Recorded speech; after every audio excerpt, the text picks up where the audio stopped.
Hello and welcome. I'm Bill Wake. We're working on an Elm interpreter written in Swift. We've been at it for a number of episodes now. We're on number 22. And this week we're going to work on error messages and then adding locations. And then I think by the end of the week we'll probably be looking at a user interface for our read eval print loop REPL. All right. So we left off. We had done a few of these. Let's see if I can find a good example. Yeah. Okay, so we have test if without a then. So if true 3 else 2, you're supposed to say if true then 3 else 2. And so we have an error message missing then or else in an if expression. Let's find that thing. All right, and that's part of the error messages. We have string constants for each one. I don't know the best way in the end, but you know, isolating these will make them easier to translate at some point.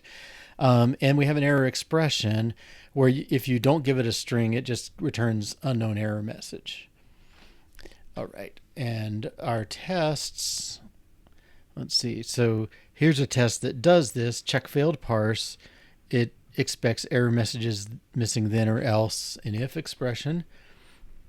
And here's one that doesn't yet. Okay, so in this case, it says error expression. Well, that's a little weird.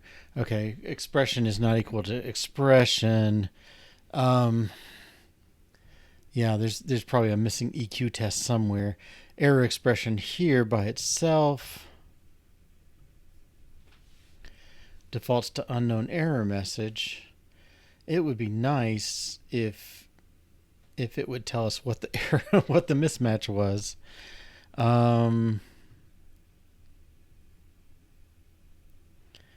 which is that? I know there's a Swift way to do this. It's like, I don't know, debug expression, string expression or something.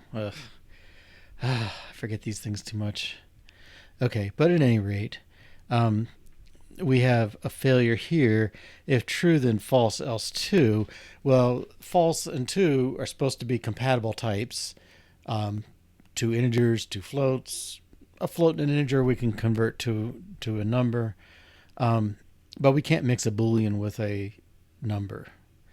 And so we probably got something else. Let's see what.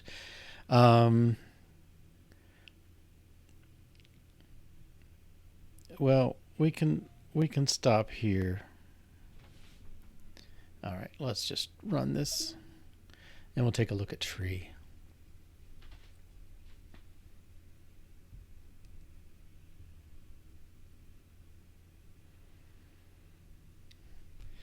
Take a moment. I did warm it up, but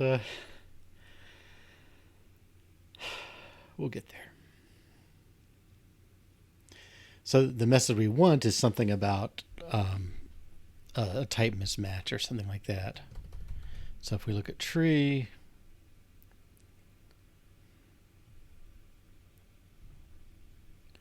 expression missing then or else in if expression.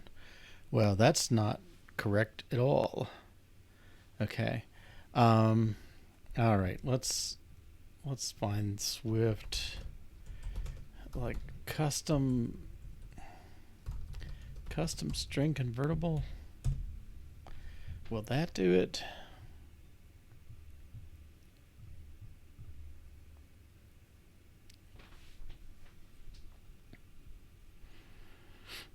We provide a description. Well, let's do something like this then. We'll just steal it. I want my error messages to be helpful. This is on error expression.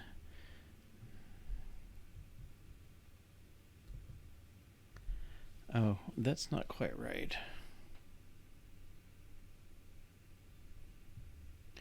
Well, let's do,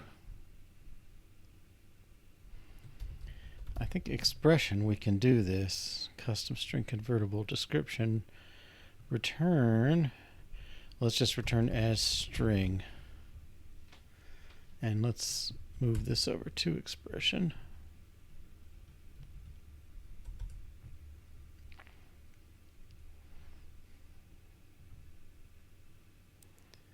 expression.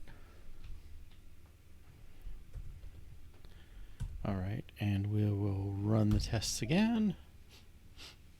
And I'm hoping to get something that's a little more informative. I don't think we'll need this or this or this.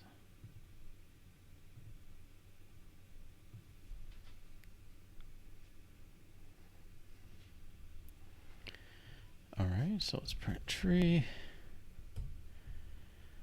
Okay. Parser tests. All right, let's disable this and continue. Okay, yeah, that's a better message. Missing then or else is not equal to unknown error message. Well, neither one is the error message I want, but at least we can get in there and see what's going on now. Okay, so we are at the if statement and enforcing the semantics. Okay, and we can see what happens if you throw an exception from enforce if semantics. It's throwing one of these, but they all get translated into missing if then or else. Okay, so that's fine for these two, requiring a then, requiring an else. But this is kind of a different situation. Parse error. Well, I think we can maybe, how do we want to do this? Let's go back to our require and see what it does. Oops. It's at the bottom. Okay, if it doesn't get it, it throws a parse error with token. I'm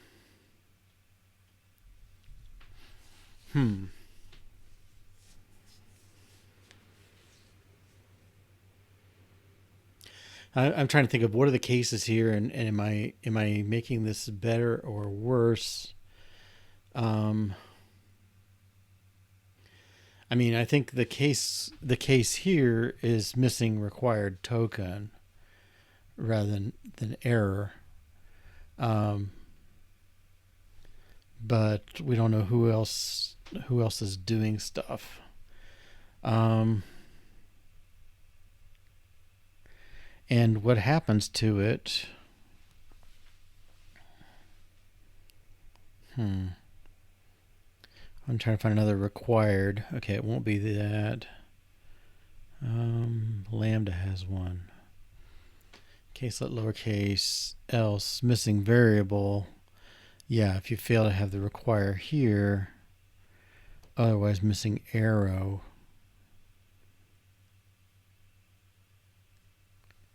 Lowercase require arrow. Oh, if we don't see the name, we get the error there.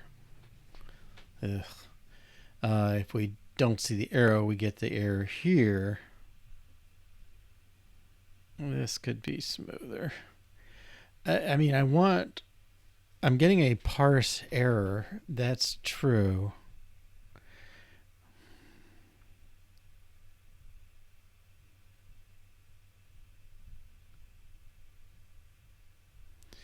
Now, maybe this should be...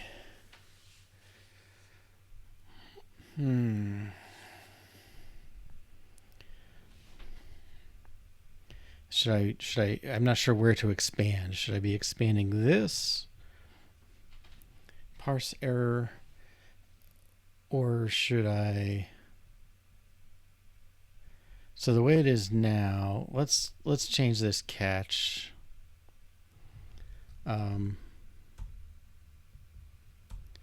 Parse error. I don't know if I can say let reason. Does that work?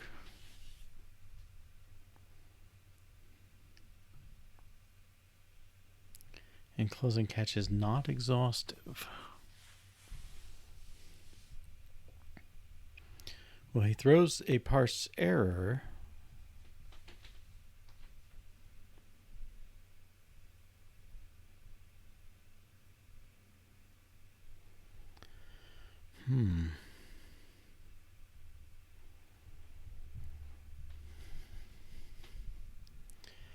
Well, let's get an example.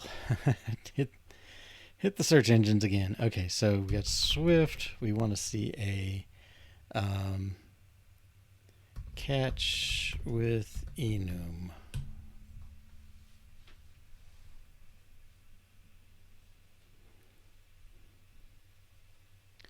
Well, those don't sound right.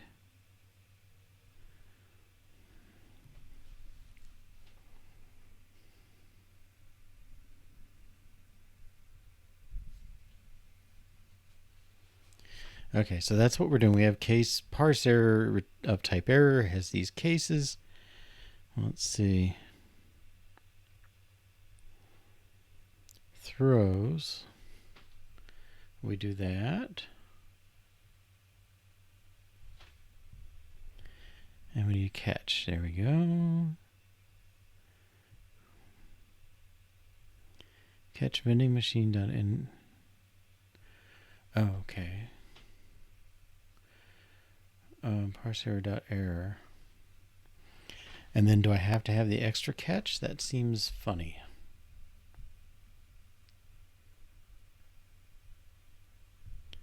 Where's my if statement again? Okay. Parse error dot error.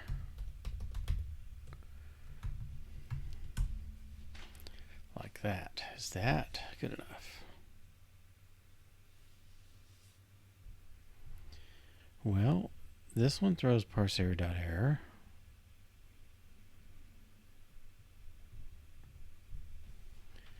Closing catch is not exhaustive. I mean, if you get something that isn't a parse error, I don't know what it is.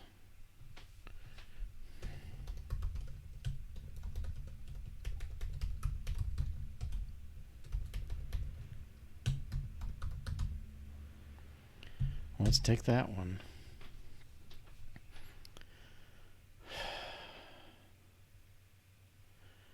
Okay, and I think we're still failing our test. Right.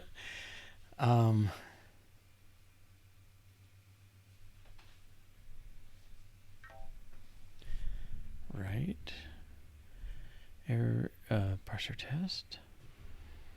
Okay, missing if not equal to unknown. Okay, so that's okay so far.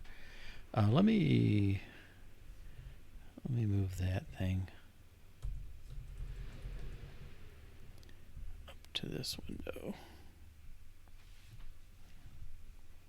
Okay. All right. So we can make specific errors.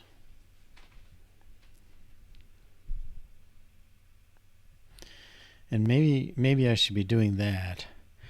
Either this is harmless or something's going to blow up because of it. So what if I say case missing required token?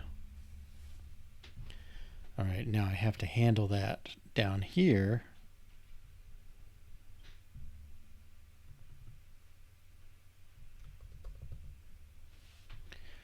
Parser.error, parser.missing required token. And I'm going to make this unknown. All right, and let's see if things do okay. Now there may be other people who are relying on that case error for a missing. Oh, we didn't force it. Okay, let's do it here. Now let's see if anybody extra fails. We had one or two before.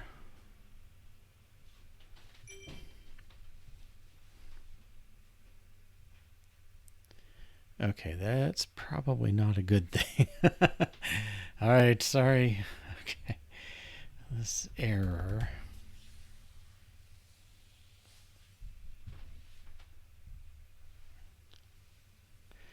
Let's make a new thing. Let's go the other way. Okay, so I'm going to take this one off. All right. And let's deal with our situation for our ifs. So the error here is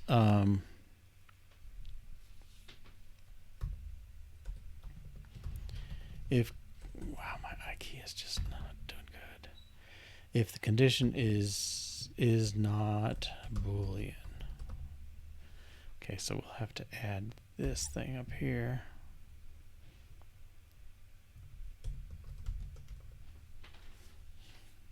Okay. In our test, okay, things should fail.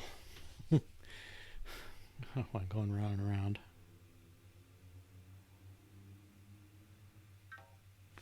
Okay, get back to the proper failing tests here. Without then fails. Okay, so we did not get our missing then or else in an expression. Let's fix that so we do.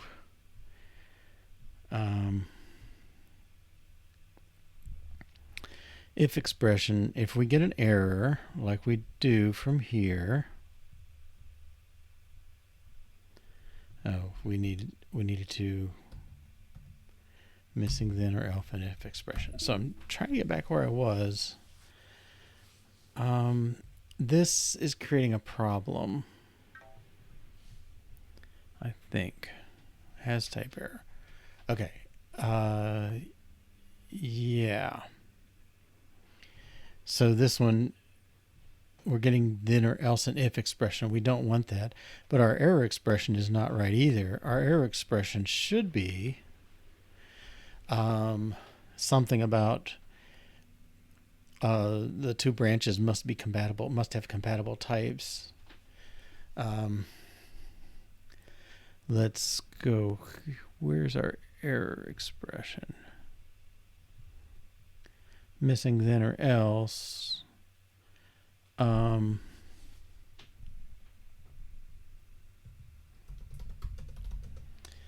This is something equals, what do I want to say? I want to say the then and else clauses must have a compatible type. Okay, and this is if statement. How about if then else compatible type?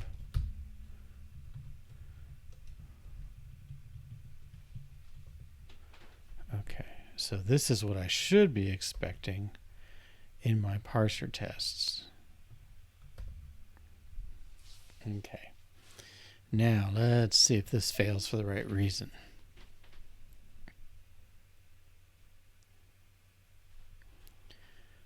Do I have to?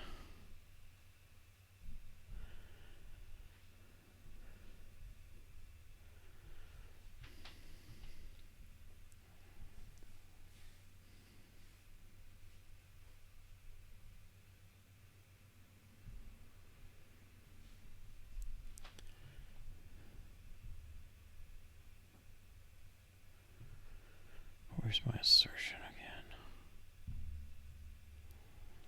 Error expression. This should be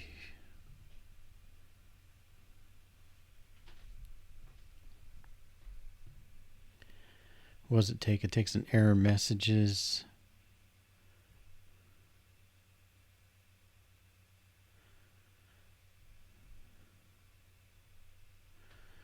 Error messages. Error expression takes error messages dot. I don't see how that error messages dot would help anything, but let's.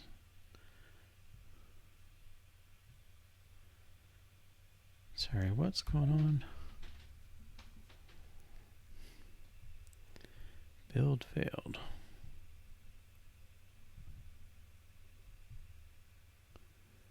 Error expression.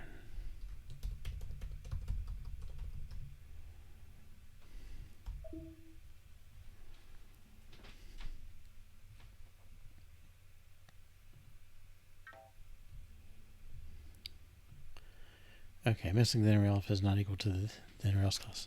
Okay, I think we have the right message now. Okay, so let's fix this. Okay, so if we get parser.error, we can't distinguish the problem. So this case, if condition not Boolean, well, right now, that's not the one we're working on. Okay. We really want this one, which is sorry.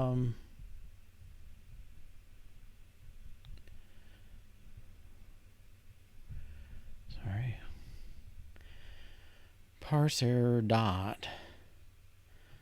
Let's go to that thing.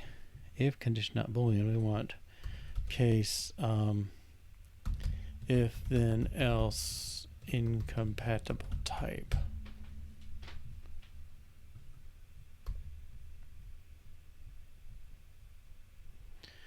My if semantics here, if the types are an error type, then I know they were incompatible.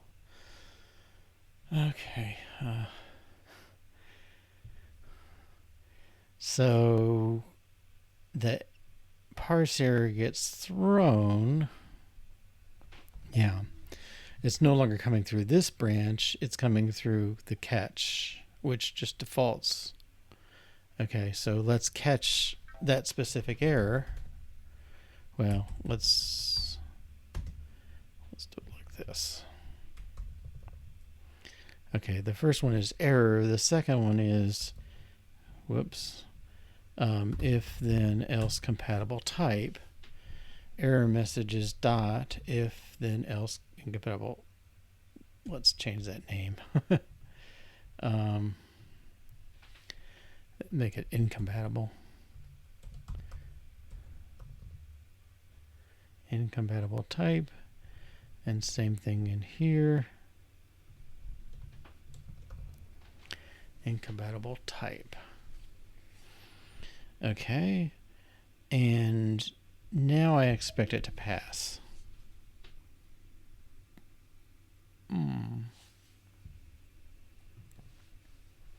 Oh, yeah, I got to change the name here too. Unfortunately, the Xcode environment the rename doesn't work on enums. All right. But what I'm not seeing though is I'm not seeing an if. Oh, here's this one. Check failed parse. We didn't specify the error message. Well, let's do that now. It should be getting error messages dot. Well, if condition must be Boolean is what we're really after.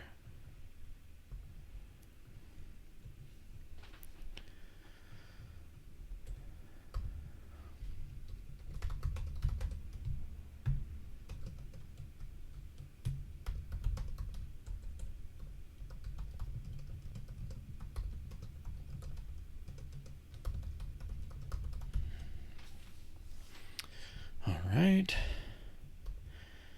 This will fail.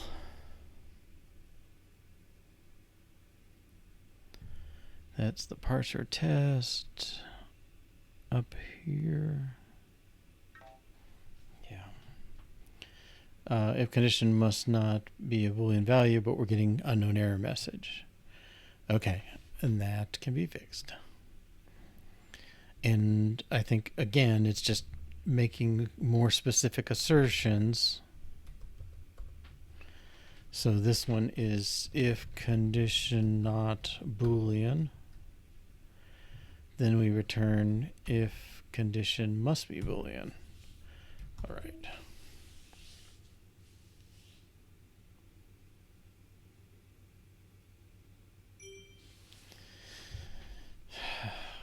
I'm not sure I like it so much, but it is catching all the things that happen. Okay. Back in our tests, so we need to look for check failed parse. Anybody who's not specifying an error message, let's see. check failed parse. Here we made the message not required and we just defaulted it. Now I want to require it because I think I've got everybody.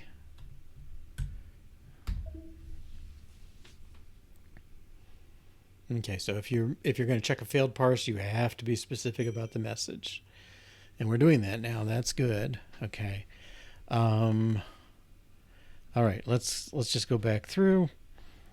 Custom value, successful parse, false true, unknown custom value, successful, successful, successful, failed, missing, then or else, condition. I'm just going to move this up. It seems like it's more first problem than the second problem. Okay, test with integers has a type number.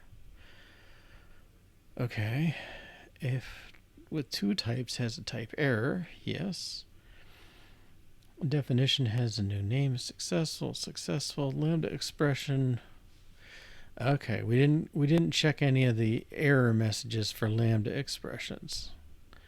All right, so let's do a check failed parse. I'm trying to find the best analogy. Well, that's pretty much it. Okay. We'll just steal this for structure.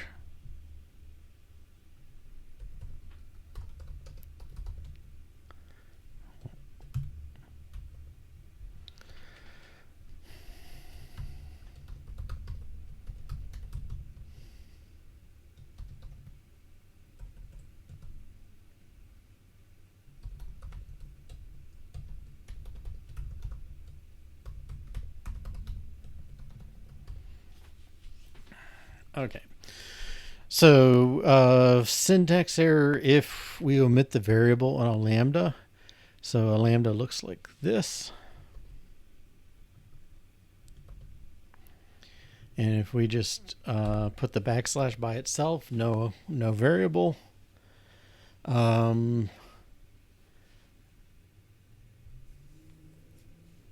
Okay, this should get an error that says something about lambda missing a variable. Let's find error expression.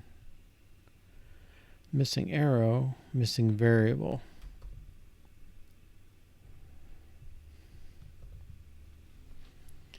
All right, and we don't know if anybody catches this or not. Actually, it gets caught as an error now, but not with an error message, I believe. No, it already works. Okay, let's find lambda. Oh, yeah. Okay, we just didn't have tests for it. Let's put a test in for the arrow. If we have a variable but we're missing an arrow, then we should get a missing arrow.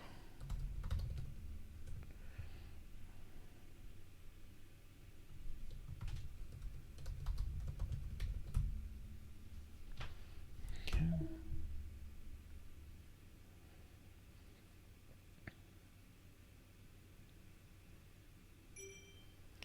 Good. Okay. I guess I'm going to go back through. Well, we're at a green point. Let's take what we got. Add error messages for if and lambda. Okay, so we're going to go through the top. Let's see. So we've got parse. We don't get errors on this. It's sort of the big switching function. Which grammar rule are we going to apply? Okay. So if we apply expression, there's really nothing that goes wrong with integer value if you've got the number there. We know we have an int. We know we have a float. Okay. And we allow an empty expression, which seems a little odd, but okay. Error expression with unknown custom value. Okay. Lambda, we always fill in the error expression. Again, we always fill in the error expression. I'm not clear if this is needed still. I don't know if that was a mistake we were making along the way or if it's No, it is. Okay. I guess every catch has got to cover every condition there. All right. Enforcing semantics, we got the two errors. Variable expression. Oh, here we got something funny. All right.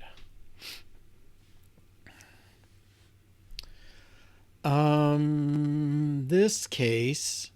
All right, so we can say name equals expression. We can just have name, or we can have name plus equals expression as a function definition. We don't do it yet. Okay, so if you get a lowercase name, that's a constant definition or a reference. You skip over the name in 146. You look at it and decide if it's an equals, in which case it's a function or it's a definition, constant definition. Well, maybe not constant, but it's a definition. Let me take constant off there.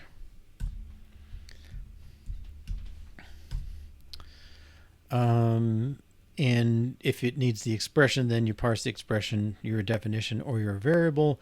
Otherwise, you came in here with a variable expression, but we don't know what you are. Let's see who calls this. Lowercase name returns variable of name. No, that's expression. Lambda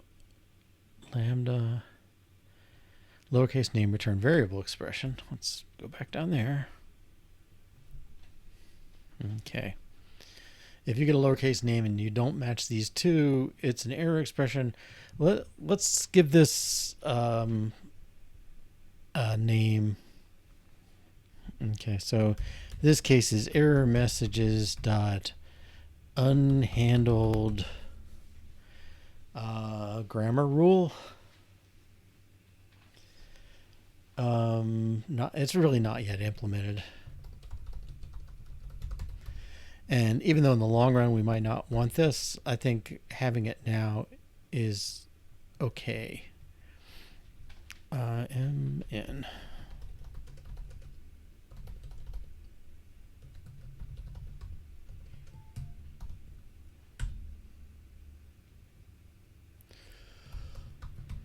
Unknown syntax, not yet implemented.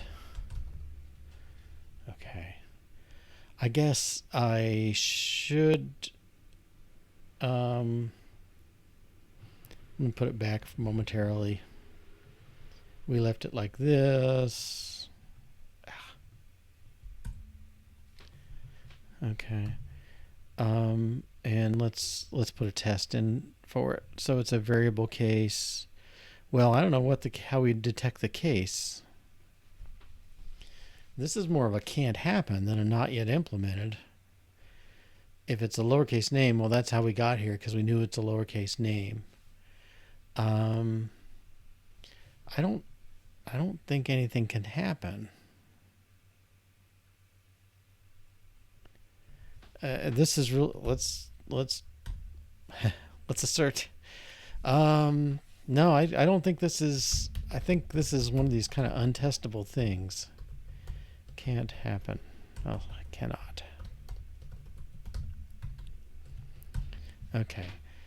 We don't really get here because we only call in here if you have a lowercase variable, and we know it does.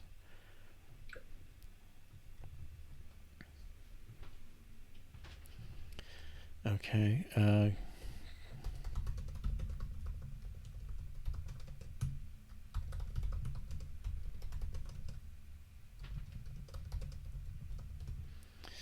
All right. And I think everybody should be okay with this.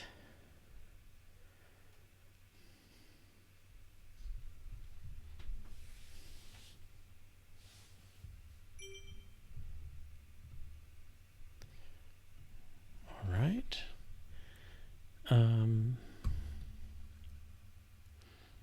Whoops. Not the right keystroke. Add cannot happen. Case in variable handling. Okay. All right. Well, that gets us through what I wanted to do for the exception handling. So let's go check it out. I think I got some defaults I can get rid of. Yeah, so I would like the message to be required. And let's see if everybody does that. Oh, yes.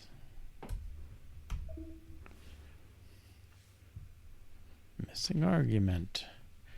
Error expression in evaluate.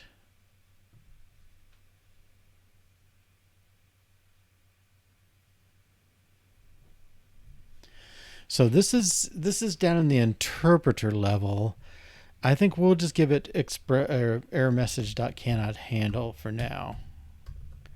Cannot happen. Okay, and yeah. I'm more concerned if somebody in the parsing puts us in this boat. Yeah, this is sort of a cannot happen as well. More of a should not happen, but we'll let that go.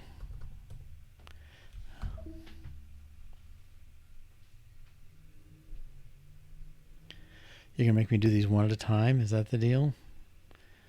Okay, unknown variable returns error. Oh, so that's really what that is. Okay, let's go there. Variable tests. I want to get to variable. Yeah. So this is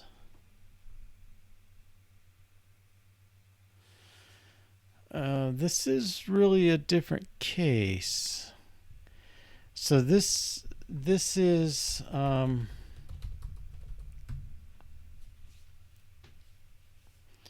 really it's unknown variable,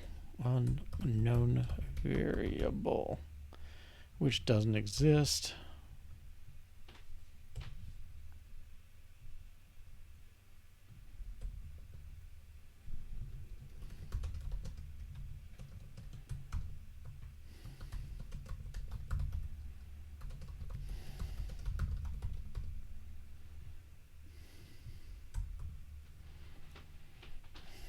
Okay. Maybe there's a better message. Let's go to the interpreter Elm REPL. If I just say X, you've never asked for it. Okay, I cannot find an X variable. I'm not going to be that explicit. Yeah, I'll live with mine. Okay. This should now fail.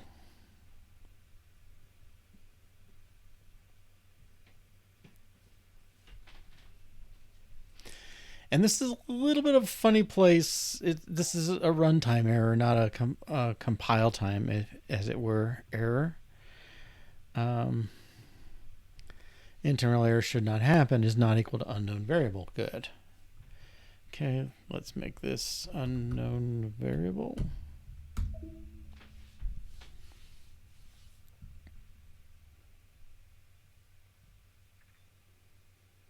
Yep, passes. Okay, now if you declare an error expression, you have to be prepared to tell what went wrong. That seems fair. All right, let's commit this. Error expressions must have a reason. Make variable evaluation report unknown variable. Cool. Okay, well, we usually take a break about now, so let's take a break, just 2, maybe 3 minutes, and we'll come back, and I think it's time to deal with locations. That'll be fun. See you in a couple. All right, welcome back. I forgot to hit my break button, so if you wanted it in the middle, I apologize. Okay, so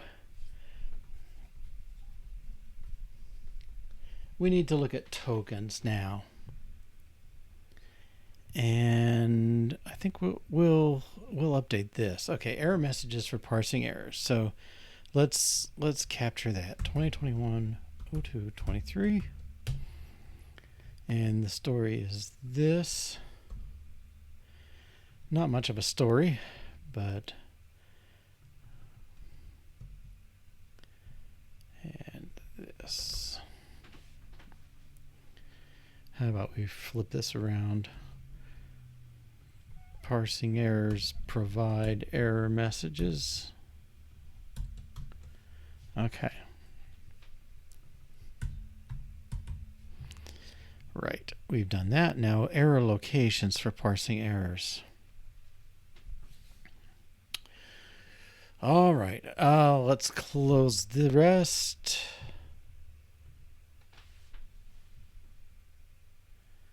And go back here. So we've got the lexer under the parser. Okay.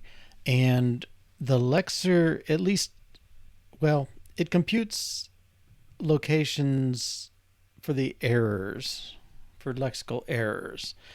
And I think it basically knows locations for everything. Or tracks locations, I guess I'm saying. Where does it find that?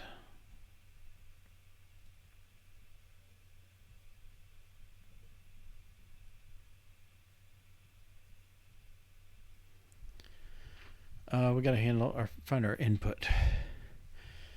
Okay, yeah. So input handles locations. So when you ask for the location, it knows the line number and column.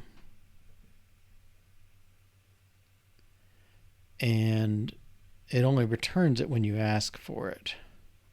So normally you get a result, it's a character, but if you ask the location at that point, that's legit. Okay. And so I think the only thing that does in fact ask for the location is the error token. Okay, so yeah, when you find an unexpected token, you get the error location.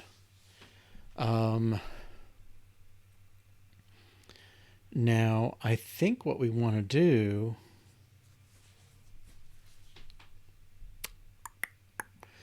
well, what I really would like to see is every token tells me its location, just like this one does. One sec.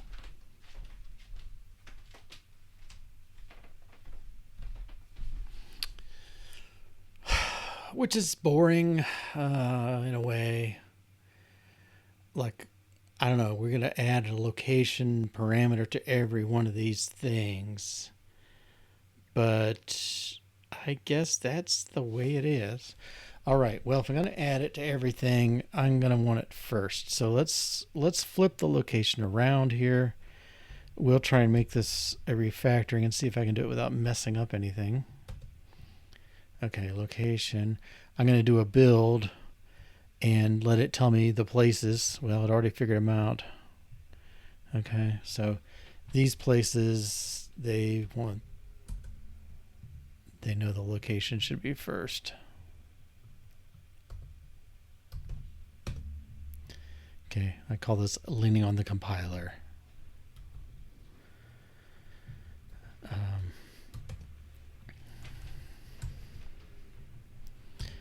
Unfortunately, this is not a function built into Xcode's refactoring.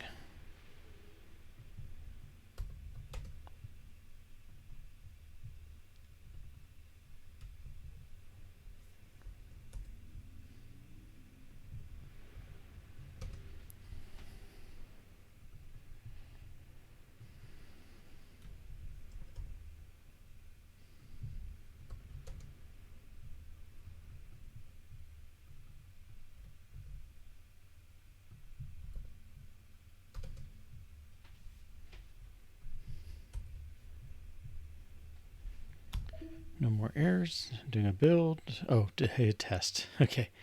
It didn't build. Yeah. Well.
And I don't know what would have told me this earlier. Well, except I guess I did expect to have locations showing up. But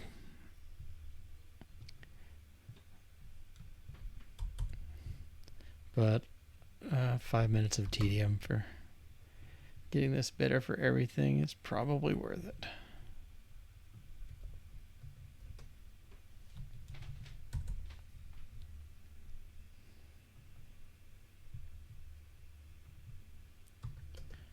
Okay. All right, now it should build and run, and it should all pass. Yes, okay. So make location the first parameter of the error token. Nice. Okay. Now,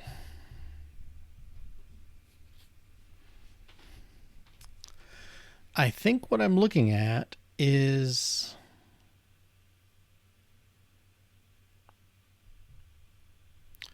I think I'm just looking at putting the location on every one of these tokens. Okay, so let's find the code that finds them. Okay, so somebody's going to look for token.eof. Yeah, right here. Okay, token.eof. Well, it should be location. I'm going to say 1, 1, although I might be off by 1. EOF has no location. Let's put 1 in. All right, now everybody should be complaining, right? Okay. I'm going to put some junk in there. See if I can build and run. Get a failing test.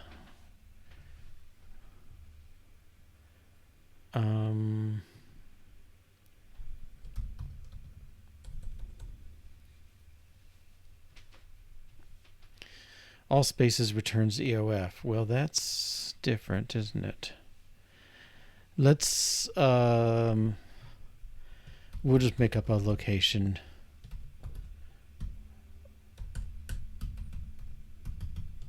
That won't happen.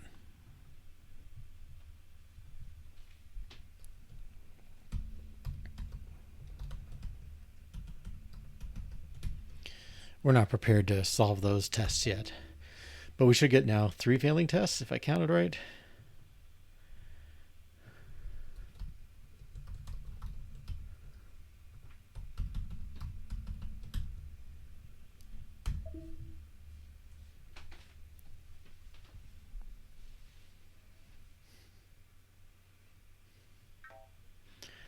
All right. Well, looks like a few more. Oh, those don't count. Okay. Returns EOF. What did we do? We returned 0, 0 by default. All right. So let's go find that one. And I'm not going to comment them out. You could argue I should. I don't know. Am I being lazy? I've got 3 cases. I think they're all going to kind of work out the same. Let's get our check token into file. This one, we just should be input.location.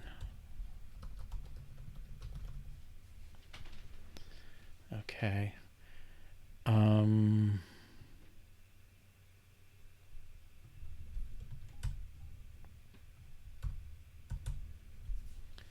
That, and let's see if this helps any of these others.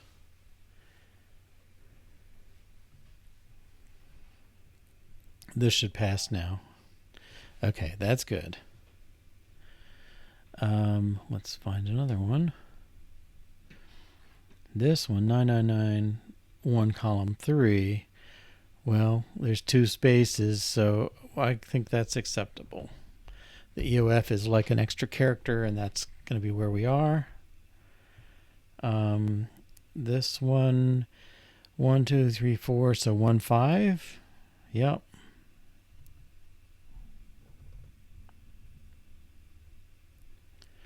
And this one, interesting. Z uppercase name returns uppercase names. Oh, so it should return an uppercase name followed by an end of file, which I believe will be 1, 2. And what did we get? 1, 2. Okay, so my manual predictions seem to be consistent and okay. I don't know if I missed any. Yeah. Okay, so we handle location for end of file token. Thanks for the help, but I want it this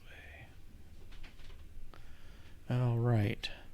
Now let's see where this is, how this is going. So one thing I'm seeing is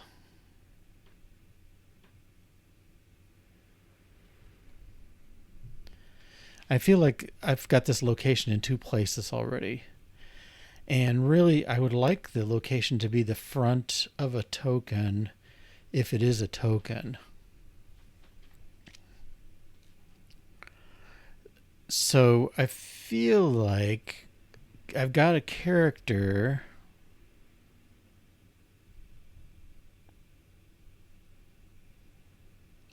get. Okay, what's going on here?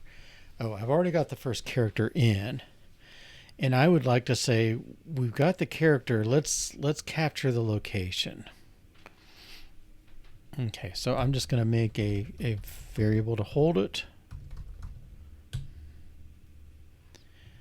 And I'm going to, whoops.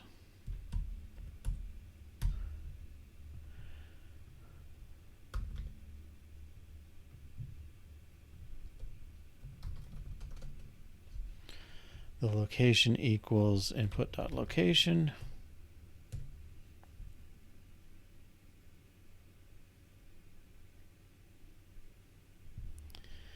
And then we want to use it here and here for sure. Maybe this thing should be more of a global like the character. I think it should. I'll move it up in a moment. Did everything? Oh, didn't build.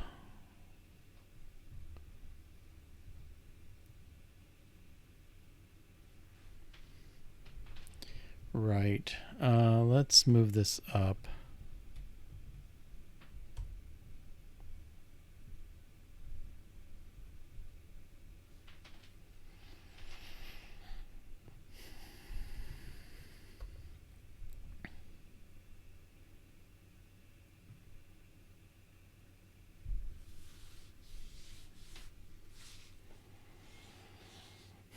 Do I want character and location at the same time?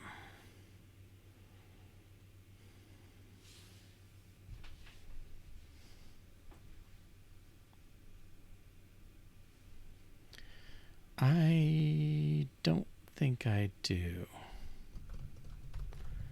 Let's give it a dummy initializer and let it fall from that.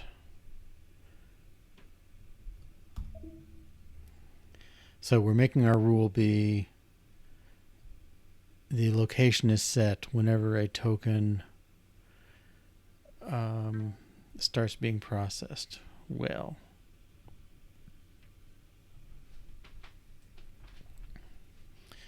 empty input returns 1, 1. Well, that should be true.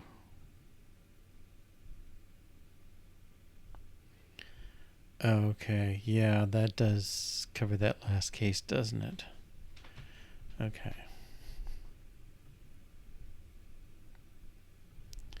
Let's do this. Location equals input dot location.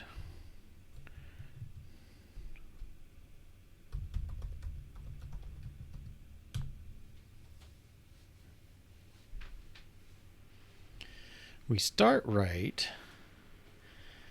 and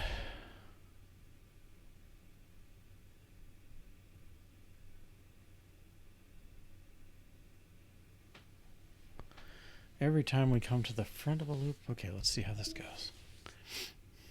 I don't want to think it through too hard.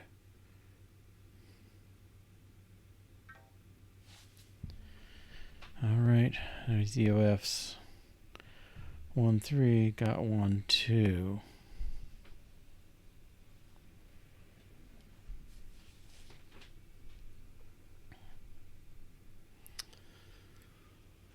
Oh, what's the right thing here? Okay, I think it should be 1.3.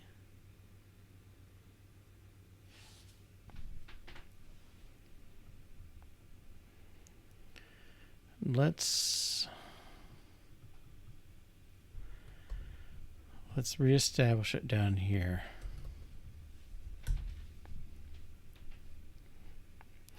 We're trying to make it so that the location is established before the front of any possible token. And if you get here, that's going to be the case. So the case we had with spaces, they skipped. The location was the start of the spaces. We skipped the spaces. We come back here and put is into file. The location is still whatever we set it at in front of the spaces. That's not what we want. Okay, so I think the rule is whatever you start a token, you have to be ready to update the location. All right, so we make the lexer hold the current location as it does for the current character.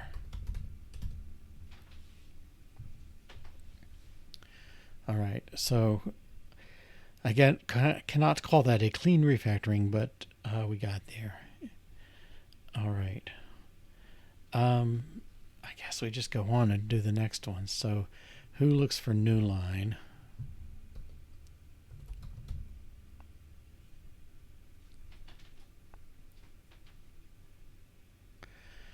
Okay, just these two. All right, and the new line should be line 1, column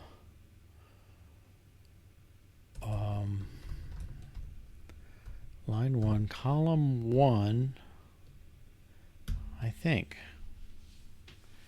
Should be the start of the new line character, which is still line 1. Okay. And we're assuming the new line is part of the line that precedes it. All right, we don't handle location on there. Let's add it.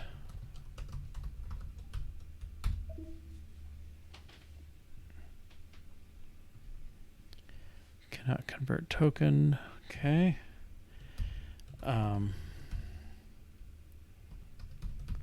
We'll make it explicitly wrong. And we'll make this one really wrong. Oh, location. Okay.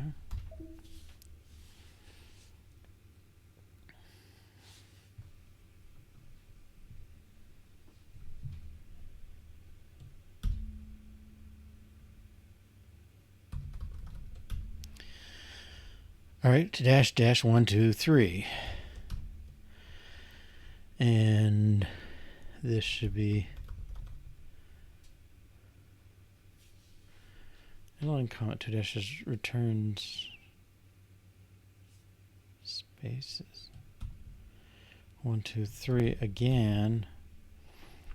Well, this token new line, it's not returning spaces, it's returning new line.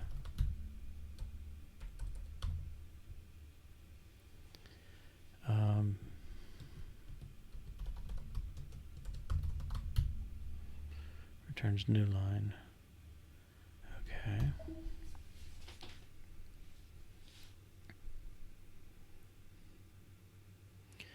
And I think we should get 3 failures.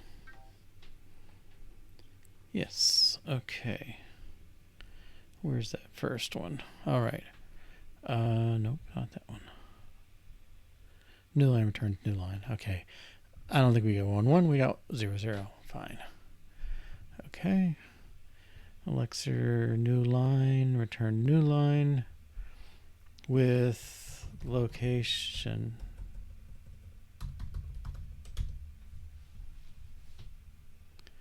Just like that other ones. Okay.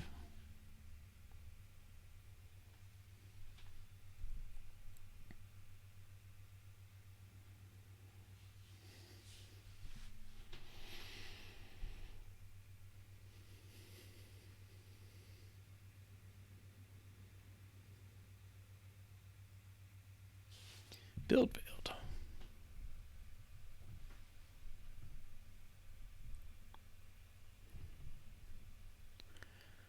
Return new line. Oh. That's a method.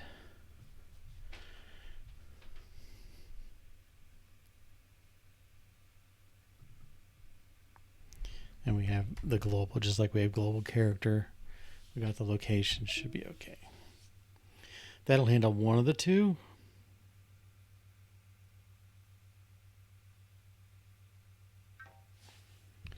Apparently not. 1 is not equal line 2, column 1.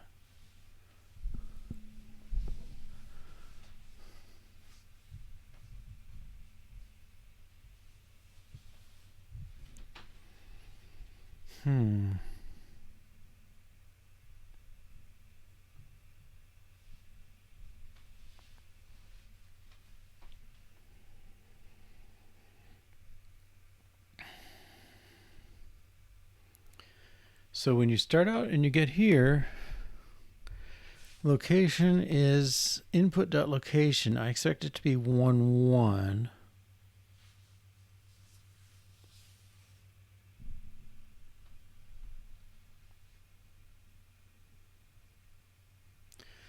Oh, maybe our input does not treat it that way.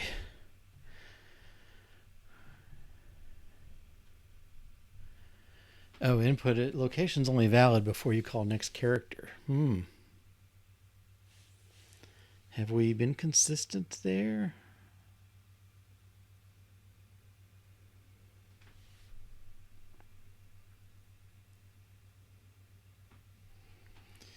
Not really. If result is new line, line number plus equals 1, column number equals 1, and that's the location you're going to get. That's not really how I look at it. I want to think of the new line as being part of this, but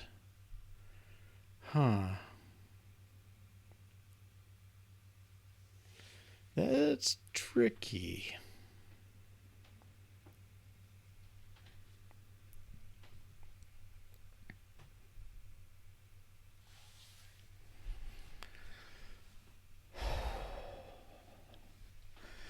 I hate having to think of locations as they occur, but something's not right here. So if result is new line, line number plus equals 1.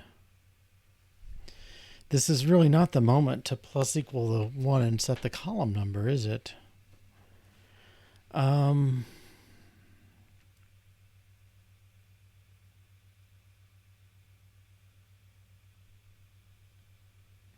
Do we want to track the last character or something? Or do we want to return just the location as you read the character? Gosh.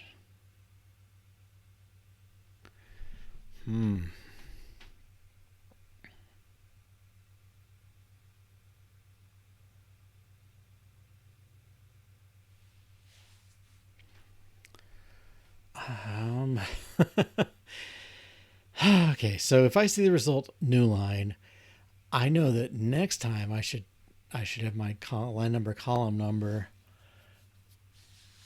set.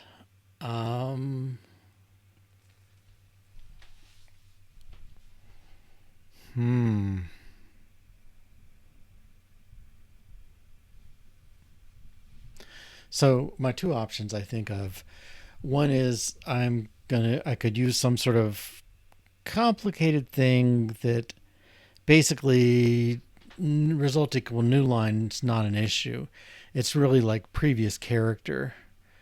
If previous character is a new line, then I need to update my column, line number and column. I don't want to redo this too much. But this is clearly wrong. Line 45, 46, 47.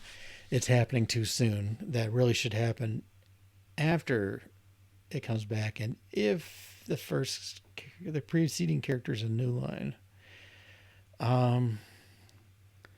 let's see what that would look like. And I don't think input necessarily, oh, it has some tests. Okay, line number and column starts at 1. Right, empty string yields EOF. That's a true thing. Once you do EOF, you always get EOF. Yep, line number and column starts at 1. Good. Column number increases, yes. Line number increases. Input.location.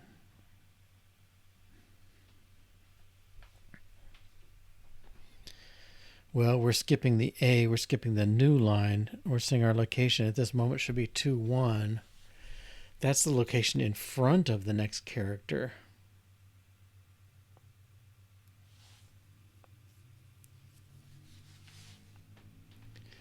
Maybe I'm interpreting these things wrong.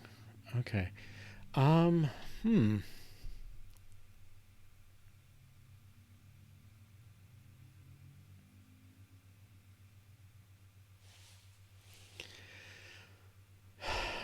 The location is the location of the next character you're going to look at. If you call next character, what's its location?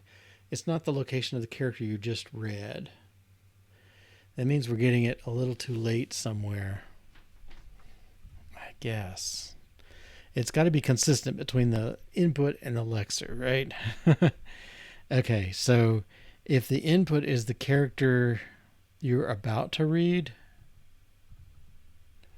let's get input up here as well.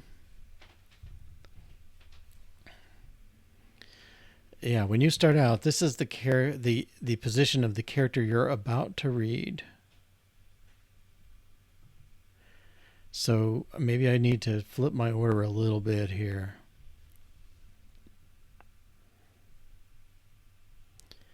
I really want, well, this is going to get defined in the constructor, so I don't need to predefine it. I guess I really need to do this. Okay, the location is the location before we read the character.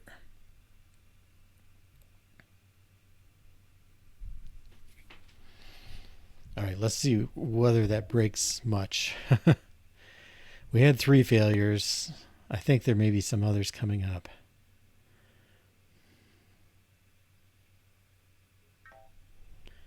No, just 3? Okay. Right, so we got the input before the character. I don't think we should do it here, should we? Because this is after the character.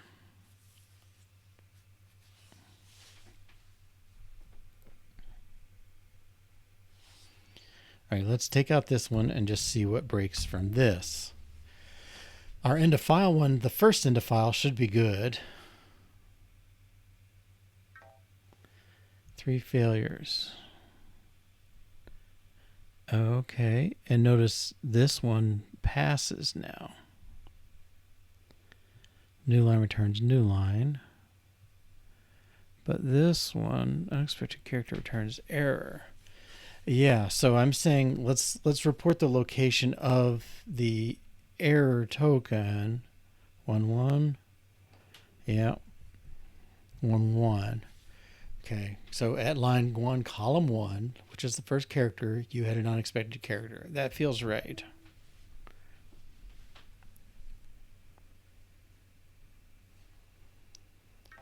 All right, and we still have these 2 tests failing. Okay, new line. 1, 2, 3. All right. Well, this is the one we fixed, but this one, 1, 2, 3, end line comment, so the dash dash stuff. And we just have 99 and 999 still in there. Something's going to blow up if I leave this out. I'm sure of it. But we don't have anything in our tests that require it yet, so let's carry on. Okay. So this is this dash dash thing. Minus arrow or end of line comment. Okay, so we saw a dash. We see another dash. We skip until either a new line or an end of file. And then we return new line token. Well, this should probably be location.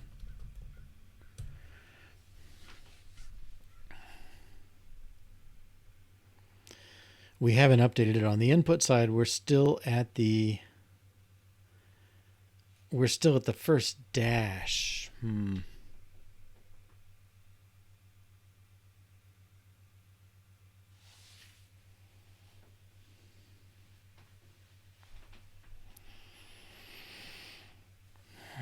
Maybe we got to do more updates of location, because tokens are starting different places here. But let's see what this does. I think it's, well, we had 999. It's definitely not going to be that. Okay. It's saying 1-1. So in effect, it's saying I don't update that comment location. You know, it's still got the start of the first token is dash, and we would like to update this to be the new line. Ugh.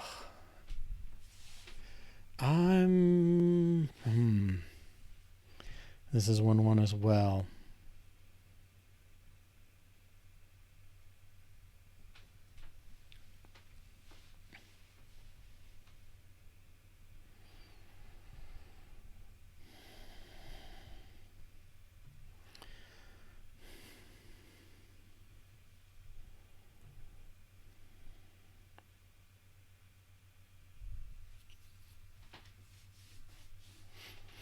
So here we got the dash. We skip until new line or end of file.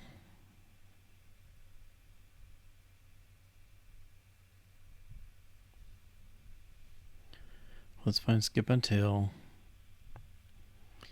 Okay, well, you don't have the terminator. Get the next character.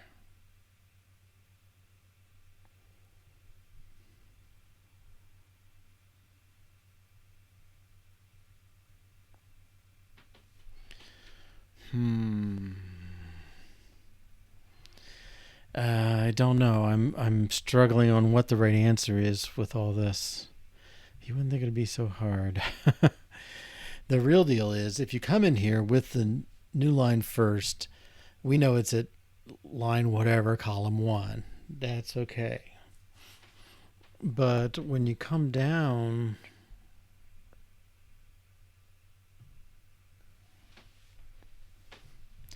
when you got the dash first, we got the end of line comment. It doesn't know that. It only knows that location of the initial dash. And it's hard to find. Well, it's hard to know. Like here, the skip until.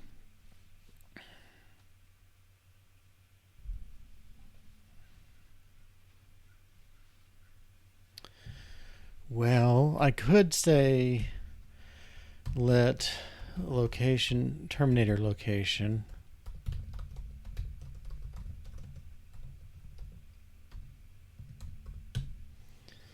which I think I may have to do, and then use it down here.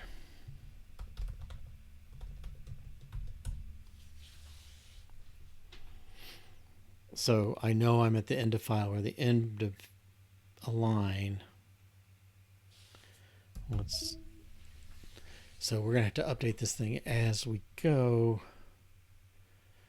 I guess it's because it's a mixed token. It's why we got a problem. All right, what are we getting here? 2-1. End of line comment, 2 dashes returns a new line. End of file is okay.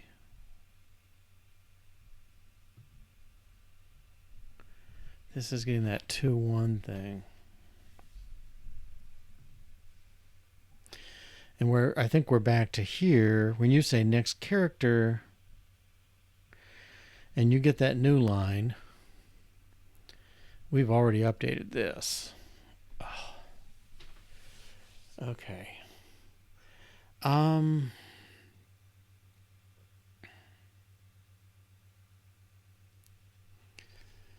all right. So my two solutions I got in mind. One is I keep track, and if the character before you was a new line, I reset your line number, increment it. And if the character after you, no, if the character before you was a new line, I do this. So this is more like if previous character equals that before this, else, previous character was anything else, well, other than input, EOF, um, I do this stuff.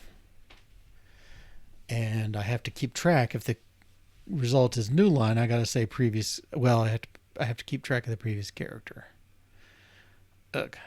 Okay, an alternative is I make this a tuple coming back. You get the character and the line and new line of the thing, and then it bumps them, after it prepares the result value.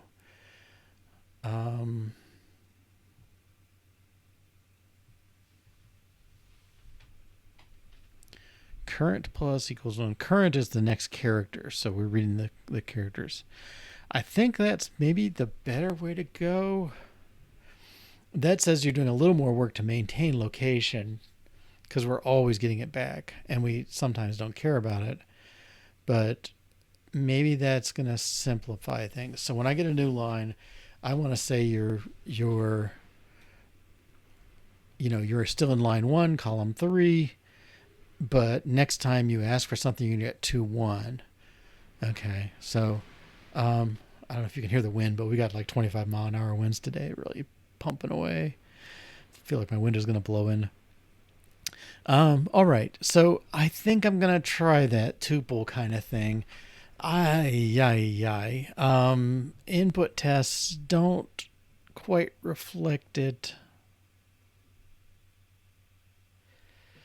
Yeah, what I'll get to in the end of this is location will be gone. It'll only come back with the character, and that's going to be tracked in the lexer. It'll track the current, the latest character and its location. It seems nicer in a way. They make, they're coming back consistently. All right, it's time for a break, so we'll take 2 minutes again and grab a drink or whatever, and see you in a moment. Hey, welcome back. All right, so we made a decision before the break. We're going to make this thing return a tuple, and I think what I'm going to do is I'm going to leave that failing test on the new line. This thing, if you look at it, it really is kind of a bottom level thing. It's holding a string of characters. Well, it gets a string, it busts it up into an array of characters, keeps track of end of file, line number, column number, and the current position. But there's no other classes. Location is there, but character and location, that's the only classes it uses. So I'm just going to run input tests and get this thing into the shape I want, and then deal with the consequences. All right. Peak, interesting. Okay, so what I'm saying is next character is going to return a character and a location. Okay. And the location,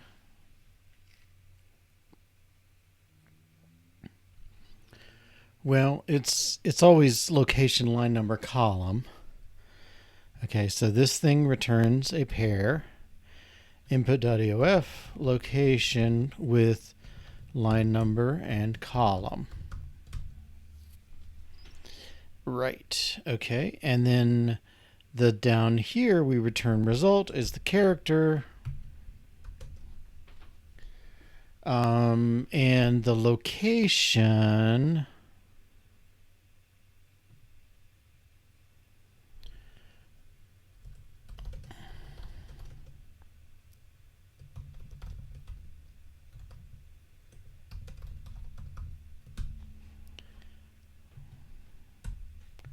Let's just move this up.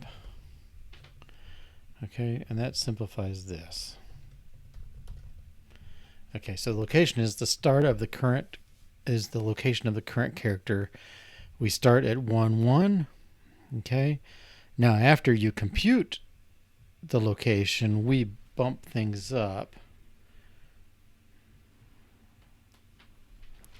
Okay, and down here we'll return location. John. Okay. Let's rename this. Well, let's see what it does. Oh, whoops! I wanted to run input only. Okay. Are you going to let me run input tests? No, you're not. Okay. Lexer. Well, this one's easy because character location equals that.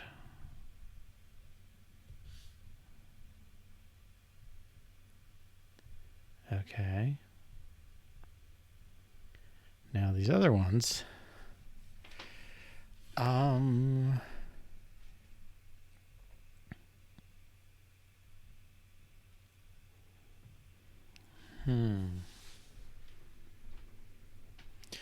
The trick is we want to catch the location before we return it in these.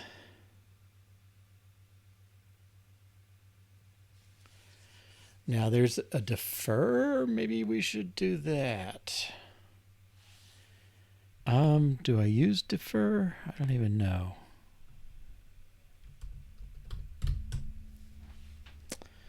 Right. So I believe the syntax is you just put your defer. Let's see. Let's get it right. Let's not guess. This is like a finally kind of clause. All right. So defer, you can say it here, but it's going to happen after the stuff you're doing in here. So you're saying, I want, at the end of the method, I want you to do this. All right, so let's try it here. So I want you to, I don't know, is this too goofy?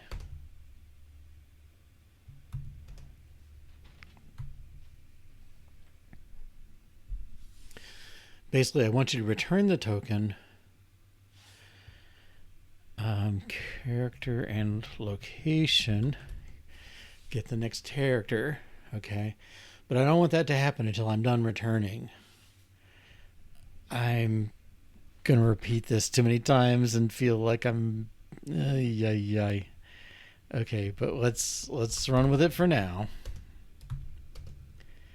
I really wish I were just changing input and something's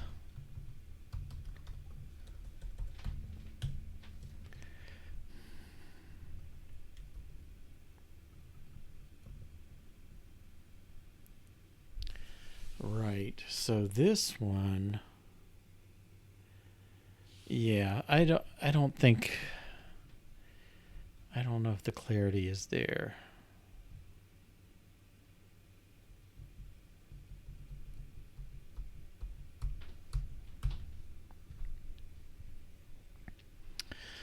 I think we're going to have to say let new line location equal location.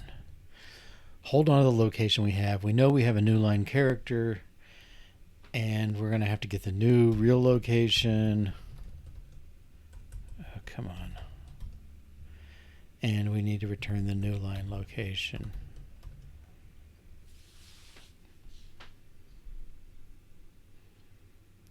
That's what not having a defer makes me do. Maybe I get it right, and then I can put those defers in if they seem to help. They're okay on these, but man, are they ugly on the other ones. How about result location equals location, and then do this.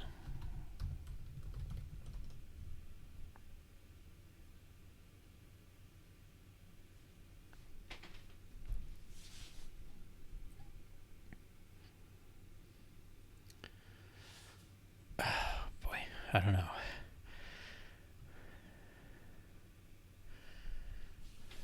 Is this helpful? I mean, the other thing I'm thinking is like, what if result location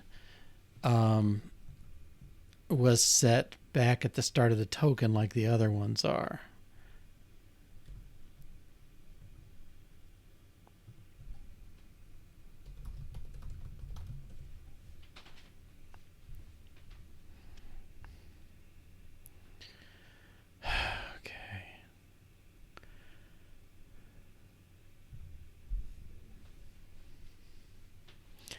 So I think what I'm saying is result location equals location.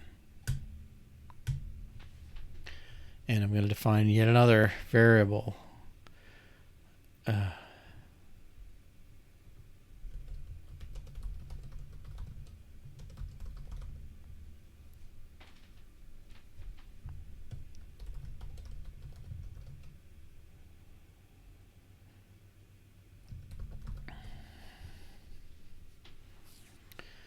Okay. So now result location is defined here, and anybody should get it. We should be using it for these tokens.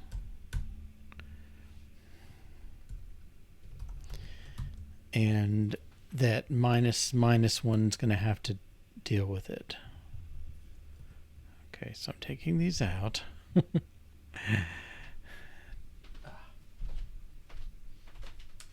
Okay. Let's see. So lambda operator character. Okay, this is just this problem. Well, and this tells you. All right, let's solve it more at the root here. Okay.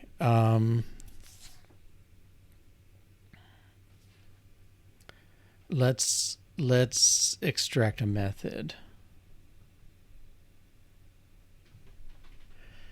And we'll call this next character.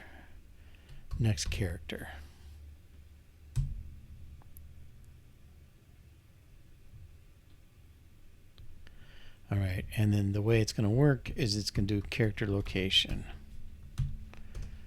Okay. Now,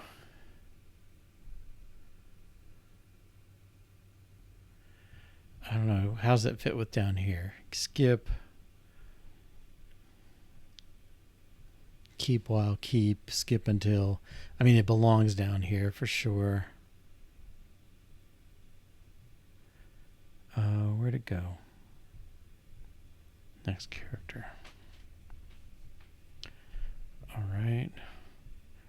I'll move it down here. I think it's really kind of the primary one of these. Well, it's kind of the lowest level. Let's put it down at the bottom. And can I rename it? I think I will. Get next character.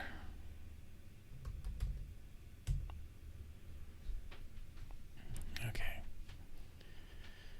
All right. So these things should be get next character.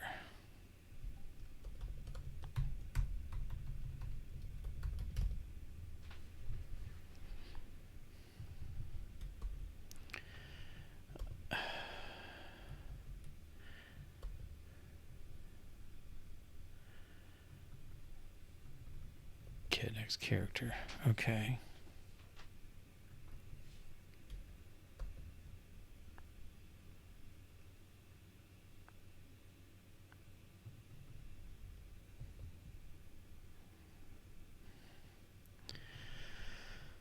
I think I just replaced these. I may be digging a bigger hole than I want.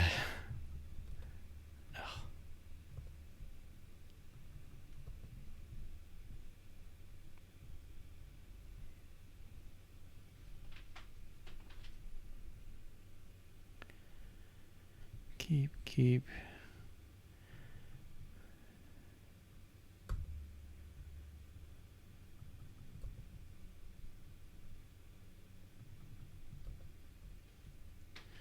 Okay. I don't think I have that result location consistent here, but I hope I have. Well, I should build at least. Maybe there's some tests that rely on this. Okay, cannot convert location character. Well, this is character. Nothing. We're ignoring it.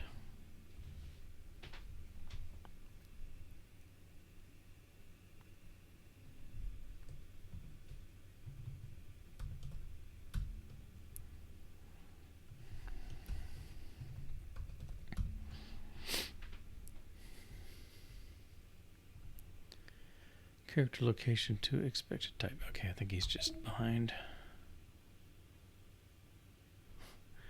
Really, I want input to work. Okay, how's input doing? Where's test input? Input tests. Okay, these should be okay now. And then we'll check that they're what we want. All right. Empty string yields into file. Yes.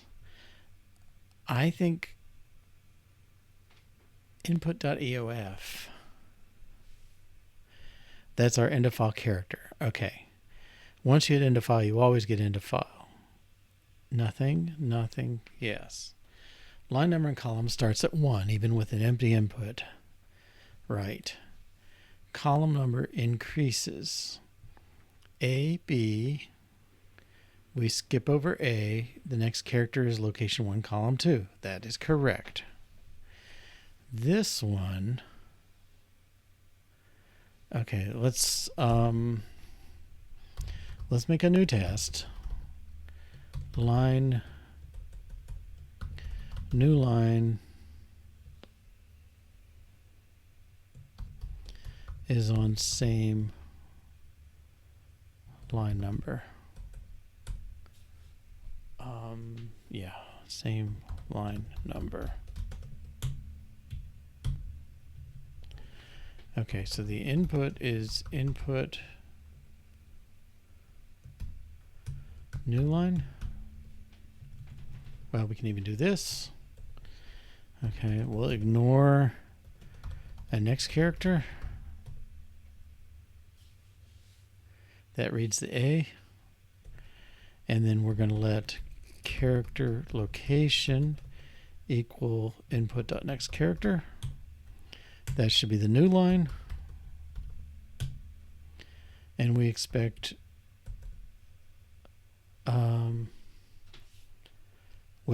we expect character to be new line.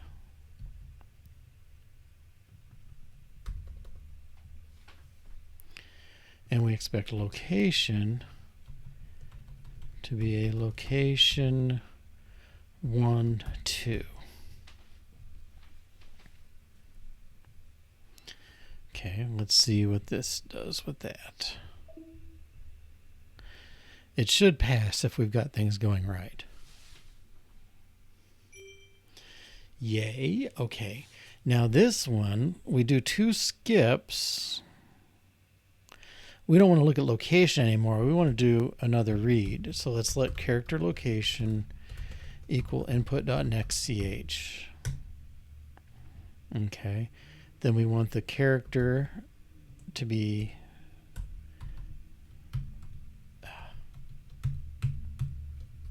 B. And we want its location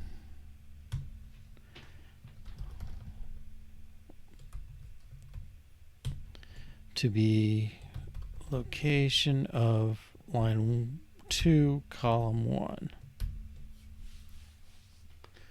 Location of B should be line 2, column 1, because it follows a new line. Yes. All right. I think this should still pass. Notice we're not even testing location anymore. We want to get rid of that field. Nice. Okay. Let's see where we are on. Okay. Who's calling location? Callers. A number of them. Okay. We're going to work on getting these out. Oh, yeah. Okay. 20 minutes left. Okay. We can make some progress. So, I don't want to see location be used in the sense of input.location. That location is fine. We're getting it from the input next character. Result location is fine.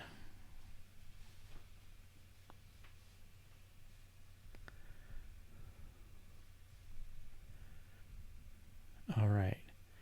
Now we're going to run these, and I think that end of file test is still going to be wrong. The one we fixed earlier.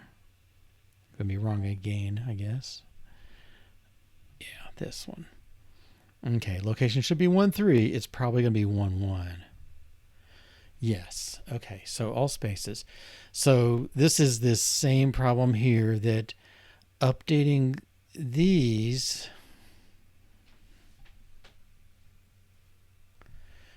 Well, result location should be updated.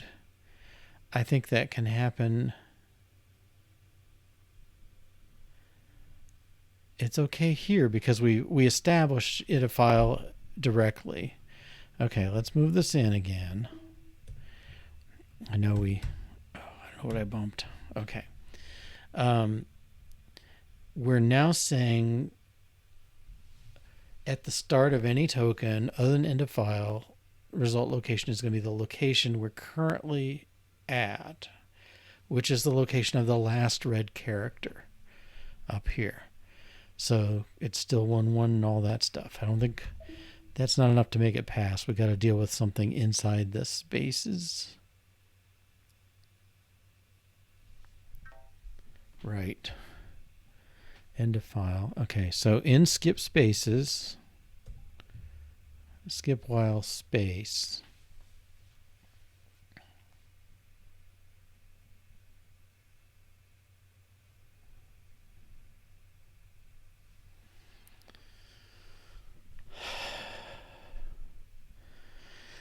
So after we skip the spaces, let's get down to skip while.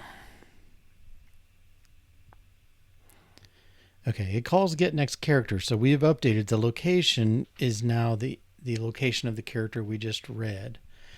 So I think what we're going to do is we're saying we skip spaces. So at the end of spaces,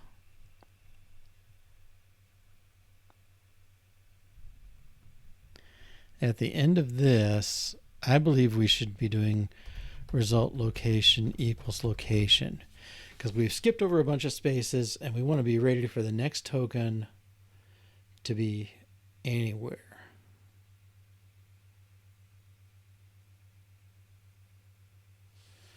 Well, now maybe that says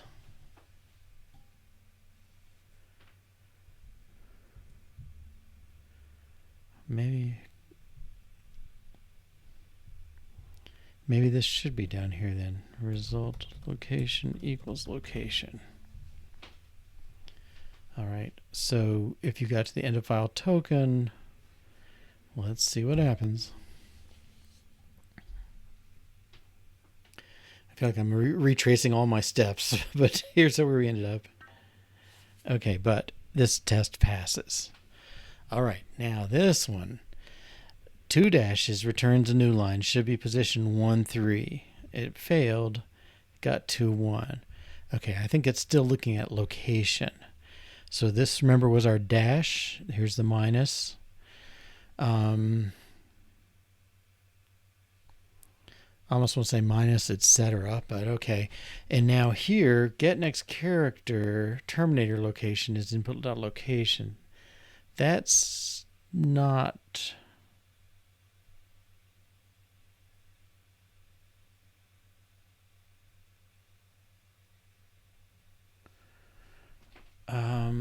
is that right? So we skip until... I think this wants to just be... This wants to be result location. And it's going to be location. so we're saying the start of the place, you go looking. So we skip until we get a new line or an input into file. And then we're going to read one more character to get past them and return the new line at result location. Okay. So we have to hold, we're already at the new line by the time we get here. We better save our location because that's the place we want to report our result location. And then we're going to skip over the new line. And if it's an into file, it's not an issue because into file always stays into file. Okay. I think. And this test should be passing now. Oh, good. I got them all. Okay. So input, I think we're done. Input now. Who references location? Let's find out.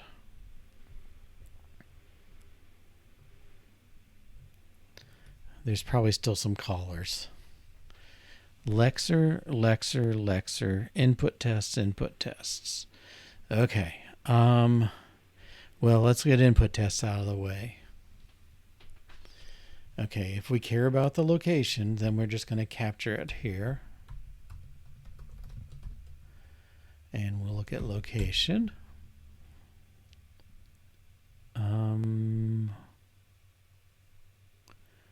Where's dot location? Okay, there. Input. Well, it's not defined yet. I mean, we can say this.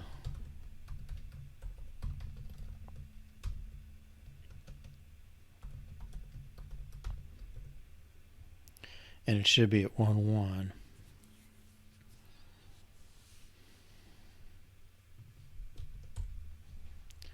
All right, so these tests I believe will pass.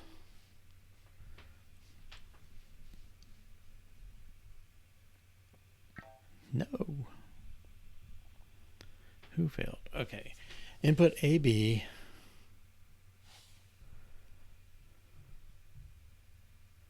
1-1.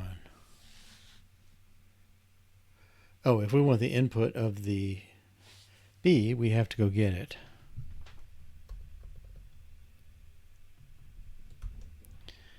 So we want we can assert B as well.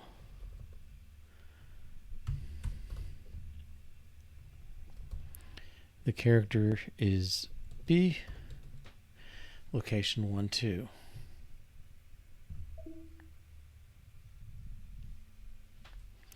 And that was the issue of the location being set, basically expecting you to call it before you got the next character.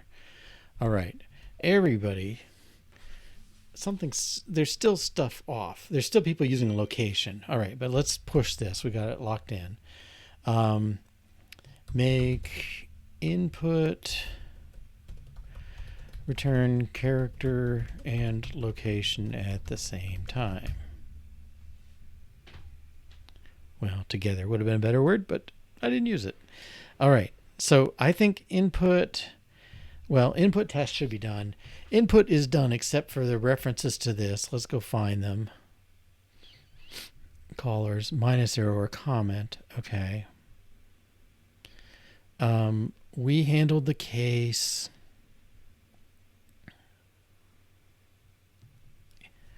Input location.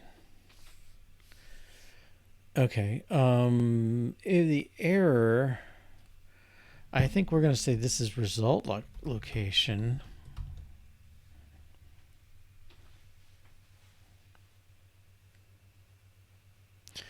Okay, this one is, we read an arrow. We did not see a dash.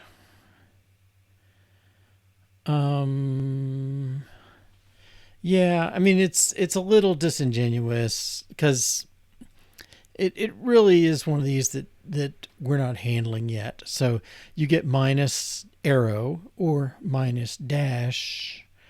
You're either going to be a lambda arrow or you're going to be a end of line comment. We don't even handle the simple operator minus yet. So I'm okay if this is off by 1. We'll see where this goes, but I think it's going to be 1 1. I mean, it's going to give the error at the minus sign itself, and I think that's actually okay. Not equal to 1 1. Yeah. So I think 1 1 is the right report here. We're saying we don't even handle minus sign by itself, which we will. It's a normal operator in Elm. All right, that one's good.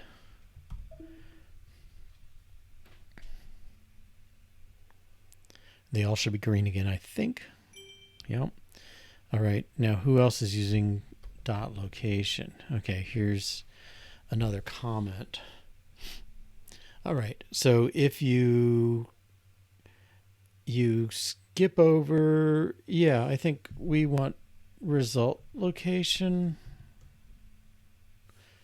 Or do we want location? Actually, location is probably better. So the character is anything other than a dash. We don't handle braces by themselves. I guess records use them, so we don't handle records yet. We only expect brace dash, and if you don't get it, well, I think you should get an error at whatever you put there instead. Okay, and let's see who complains. There should be at least one. Well, this uses location too, but I think this one we'll make sure. Maybe, yeah, okay, good. And then let's do the same thing here. Now this one, you're at the end of file. Yeah, I think that one's okay too. You know, this is where you are. Character is input EOF. The location is the current location of that, so that's cool. All right, let's find dot location again. Input dot location. Okay, I'm just going to find. Is there 2? Yeah, 2. They're both a number. Okay, if the character is not 0 through 9, then I think location is a fine thing to use. And same thing here. Okay, so we used to track location in input. Now we're tracking it over here based on whatever input gave us. So I think these are okay. They may be, plus or minus 1, but I think they'll be okay. 1 failure.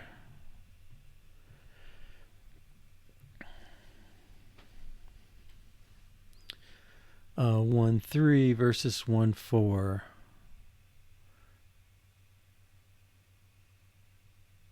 Yeah, I would say 3 is correct. The X is the bad character, so let's complain about the X. Okay.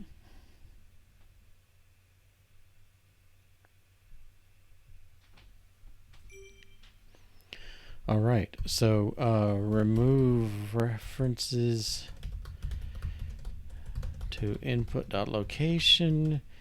Use the value from get next. Well, it's called next ch over there. Next ch instead. I wasn't sure that was going to be right. All right. Cool. So I think now nobody's referencing this. We'll comment it out.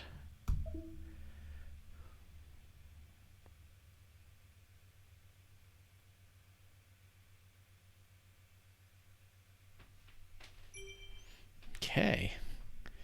And delete it.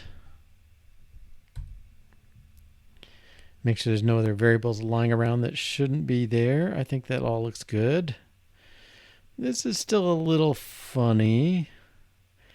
Well, let me call this result character.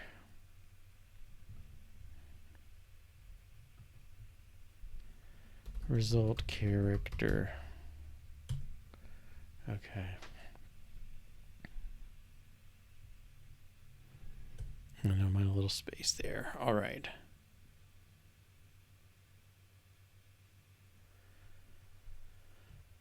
So we capture the location earlier. Now we can update these things and not be a problem. Well, I'm going to do these more smaller pushes, Bill. Smaller. Okay, so we eliminate unused input location. Rename result character index ch. Yeah, could have been 2 commits. All right, and then this one, I really think this is kind of an if-else situation. So before oh no, this always happens. You move your character pointer forward through your string, but sometimes you update your line number. Okay. And I could start column at 0 and then let it always update column +1. Okay. And this should pass.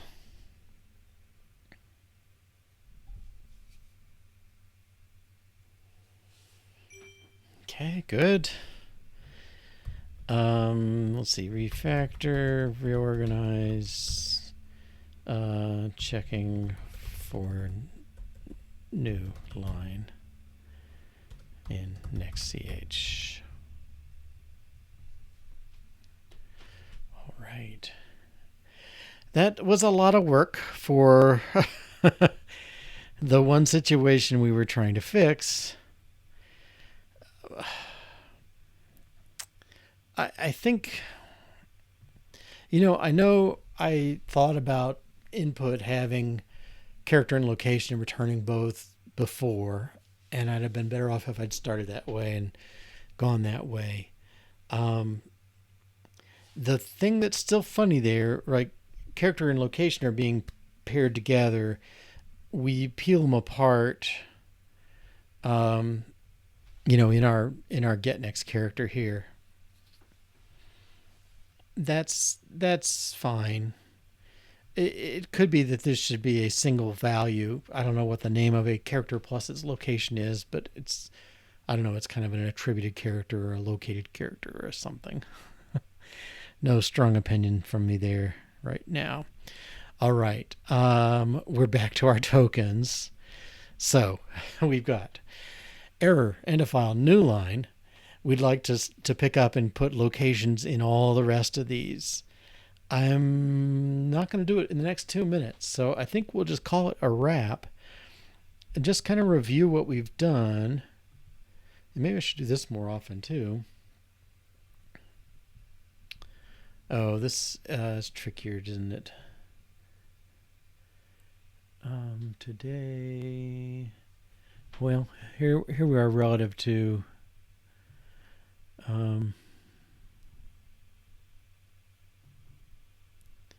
Lexer. Okay, from last time we've added an arrow. I'm not comparing the right things, am I? This is no good comparing the latest to the latest. All right. Well, we'll let it go there. Okay.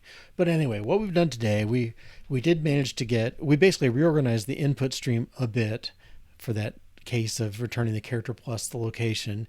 And we've got it so that error, end of file, new line all track the location as they're returning tokens. And we're doing this so that our tokens, if they know the position, then when our parser complains about things, we can say, oh, you were supposed to have an if, you were supposed to have an else at line 7, column 4. And that seems like a much better message than, hey, somewhere you have a bad if. All right. So next time is tomorrow morning, Wednesday, 9 to 11:30 a.m. Eastern Time. Thanks for joining me today, and I hope I can see you again in the future. Bye-bye.